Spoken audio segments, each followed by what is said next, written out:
देशभक्ति की भावना को दिल में बसाए कई दंपतियों ने ऑपरेशन सिंदूर के बाद अपनी बेटियों का नाम सिंदूर रखने का मन बनाया है। महिलाओं का कहना है कि पहलगाम हमले के बाद महिलाओं का सुहाग उजड़ा था, सिंदूर छीना था।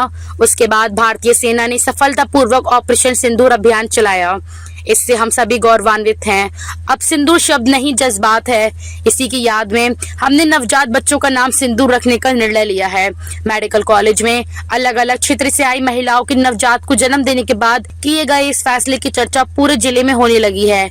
लोग इसे अच्छा कदम बता रहे हैं। ऑपरेशन सिंदूर ने महिलाओं के दिलों को गर्व और प्रेरणा से भर दिया है। इसी भावना को जीवित रखने और आने वाली पीढ़ियों को इससे जोड़ने के उद्देश्य से कई माता पिता ने इस नाम को अपनाने की कवायद की है।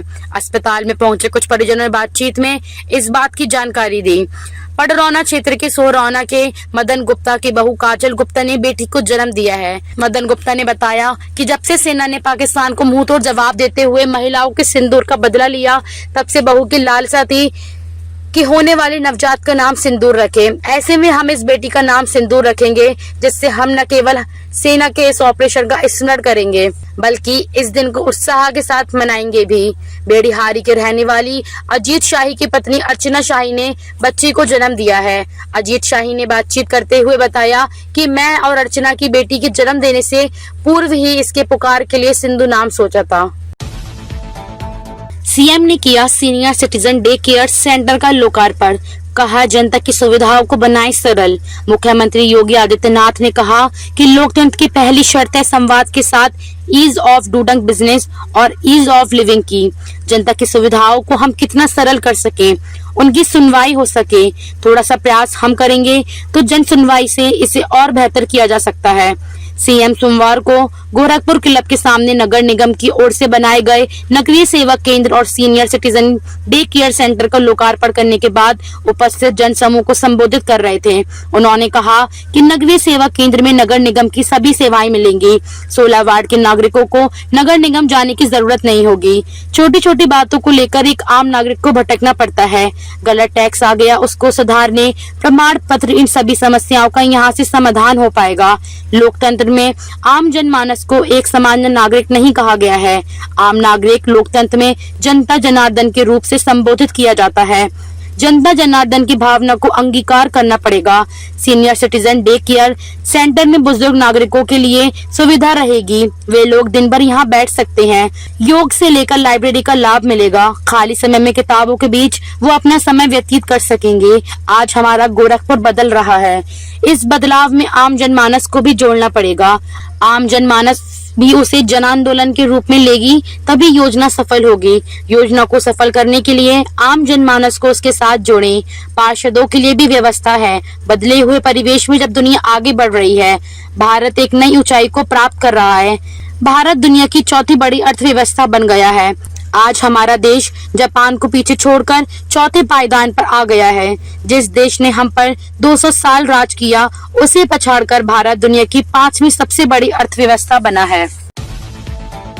सेना की प्रेस कॉन्फ्रेंस, एयर मार्शल बोले, हमारी लड़ाई आतंकियों से थी, पाकिस्तानी सेना ने इसे अपना बना लिया, नुकसान के लिए वही जिम्मेदार। पाकिस्तान के खिलाफ ऑपरेशन सिंदूर पर भारतीय सेना ने सोमवार को लगातार दूसरे दिन प्रेस कॉन्फ्रेंस की।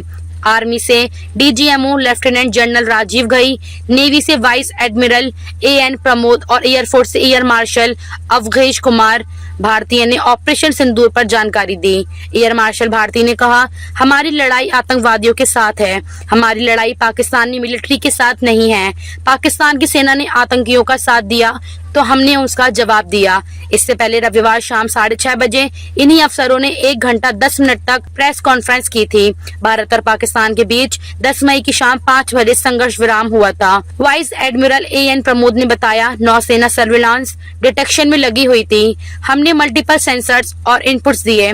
हमने उन खतरों को पहचाना जिन्हें तुरंत न्यूट्रलाइज किया जाना था। ड्रोन, हाई स्पीड मिसाइल और एयरक्राफ्ट की जानकारी दी गई। ये एडवांस राडार के जरिए दी गई। हमारे पायलट रात और दिन में ऑपरेट करने के लिए तैयार थे। हमारे एयरक्राफ्ट कैरियर में MiG-29 एक्शन के लिए तैयार थे। संदिग्ध दुश्मन जहाज को कई 100 किलोमीटर पास आने का मौका हमने पास के सालों में नहीं दिया। कोहली ने टेस्ट क्रिकेट को कहा अलविदा। बीसीसीआई ने लिखा, थैंक यू विराट, एक युग का अंत, विरासत जारी रहेगी। बेस्ट फ्रेंड डिविलियर्स बोले, सच्चा लीजेंड। विराट कोहली ने टेस्ट क्रिकेट से संन्यास ले लिया है। कोहली ने सोमवार को इंस्टाग्राम पर लिखा, टेस्ट क्रिकेट ने मेरी परीक्षा ली, मुझे आकार दिया, वो पाठ सिखाई जो जिंदगी भर मुझे याद रहेंगे। कोहली ने 10 मई को बीसीसीआई से कहा था कि मैं टेस्ट क्रिकेट से संन्यास लेना चाहता हूं। बोर्ड ने कोहली को अपने फैसले पर फिर विचार करने को कहा था। 11 मई को बोर्ड के एक अधिकारी ने उनसे बात भी की थी। दिसंबर जनवरी में ऑस्ट्रेलिया में हुई बॉर्डर गावस्कर सीरीज में विराट का प्रदर्शन बेहतर नहीं था। उन्होंने इस सीरीज में 23.75 की औसत से रन बनाए थे। वहीं 8 में से 7 बार ऑफ स्टंप के बाहर की गेंद पर आउट हुए। बीजीटी में कोहली ने 9 पारियों में 190 रन बनाए, इनमें एक शतक शामिल था। विराट कोहली ने 123 टेस्ट मैच खेले हैं। उन्होंने 30 शतक और 31 अर्धशतक बनाए। विराट ने 7 दोहरे शतक लगाए। 2017 और 2018 में वे Test player of the year चुने गए। विराट ने लिखा, टेस्ट क्रिकेट में पहली बार मैंने बैगी ब्लू जर्सी 14 साल पहले पहनी थी। ईमानदारी से कहूं तो मैंने कभी नहीं सोचा था कि यह फॉर्मेट मुझे इस तरह से सफर पर ले जाएगा। इसने मेरी परीक्षा ली, मुझे पहचान दिया और मुझे ऐसे सबक सिखाए जिन्हें मैं जीवन भर साथ रखूंगा।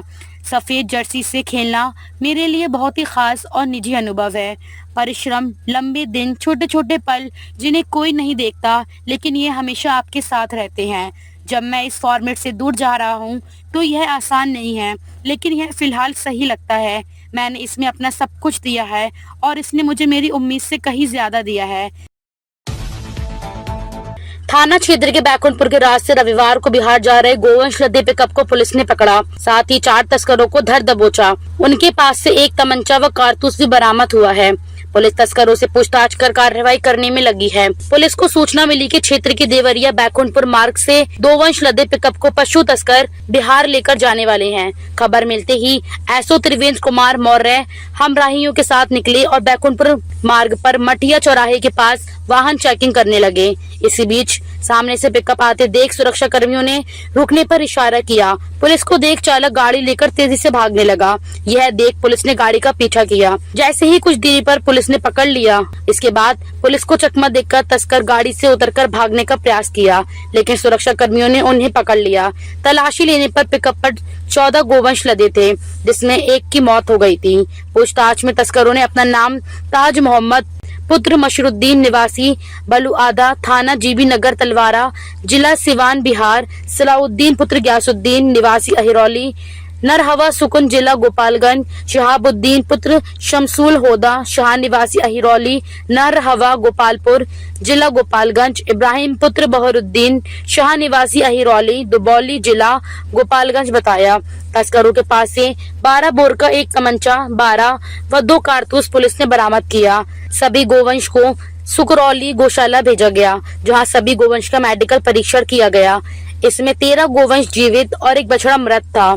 एसओ त्रिवेंद्र कुमार मौर्य ने बताया कि सभी तस्करों के विरुद्ध गोवध व पशु क्रूरता निवारण अधिनियम के तहत कार्रवाई की गई है।